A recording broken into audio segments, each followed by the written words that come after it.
va faire dans cette vidéo l'exercice 1 du sujet S 2008. Donc on considère les fonctions petit f de x égale ln de x, petit g de x égale ln de x au carré, et grand f de x égale x ln de x moins x. Toutes ces fonctions sont définies sur 0 plus l'infini, l'intervalle ouvert 0 plus l'infini. On considère de plus les deux intégrales i et j affichées à l'écran. La première question de l'énoncé, la question 1a, demande de montrer que la fonction grand f est une primitive de la fonction logarithme népérien, c'est-à-dire est une primitive de petit f. Et elle demande ensuite d'en déduire la valeur de l'intégrale i. Avant de répondre à cette question, il faut d'abord la reformuler. Qu'est-ce que ça veut dire? Montrer que f, grand F, est une primitive de petit f. Eh bien, cela veut dire tout simplement montrer que petit f est la dérivée de grand F. Donc, montrons que petit f est la dérivée de grand F. Alors là, je sens que tu vas me dire, oui, c'est simple, il suffit de calculer la dérivée de grand F et le tour est joué. Oui, ce n'est pas faux, mais il faut faire attention. Il faut d'abord passer par une étape primordiale. Avant de calculer la dérivée d'une fonction, il faut d'abord vérifier qu'elle est dérivable. On ne peut pas calculer la dérivée d'une fonction sans savoir si elle est dérivable ou pas. Donc la première chose, la première étape, pour avoir le maximum de points accordés à cette question, est de vérifier que f, grand F, est dérivable. Donc la fonction grand F est dérivable où? Sur 0 plus l'infini, sur son domaine de définition. Pourquoi cette fonction est dérivable sur 0 plus l'infini? Donc, car on va considérer les fonctions x qui a x associé x, la fonction qui a x associe ln de x, c'est-à-dire la fonction logarithme népérien, sont dérivables sur 0 plus l'infini. Donc là, tu es d'accord, ça fait partie du cours, ce sont des fonctions dérivables sur 0 plus l'infini. Et par conséquent, donc, la fonction qui a x associe le produit x ln de x est dérivable sur 0 plus l'infini.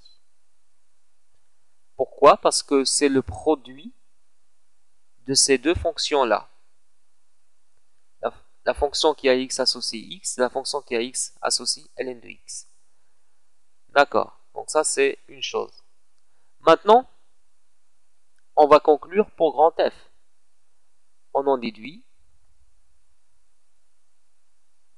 que la fonction qui a x associe x ln de x moins x est dérivable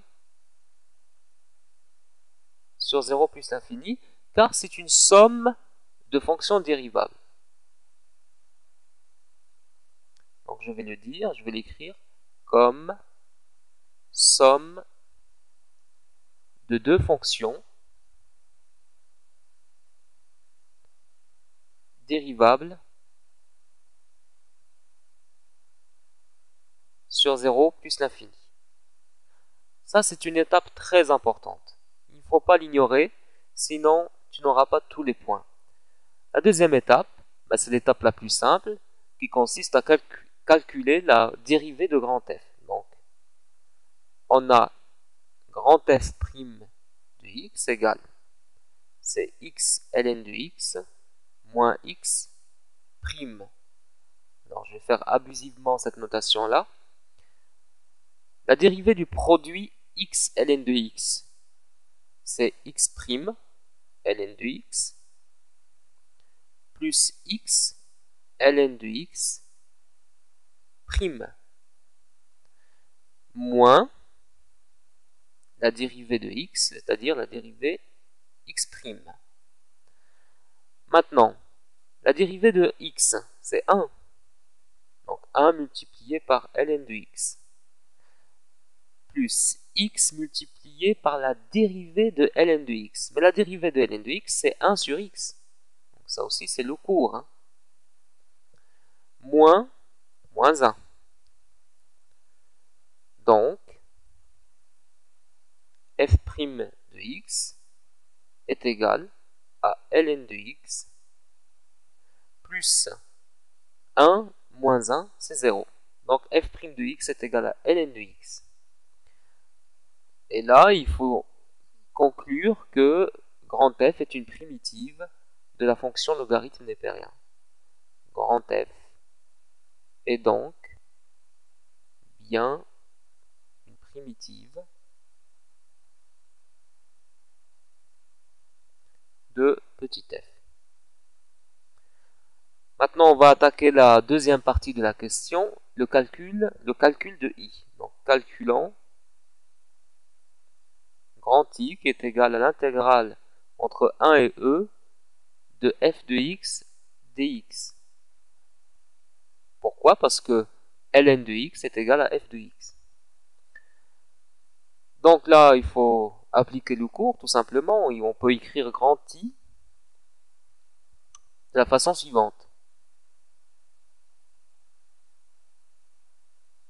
Pourquoi? Car grand F est une primitive de petit f. C'est très facile de calculer une intégrale quand on connaît une primitive. Et maintenant, on va continuer les calculs. Donc, grand I est égal à f de e moins f de 1.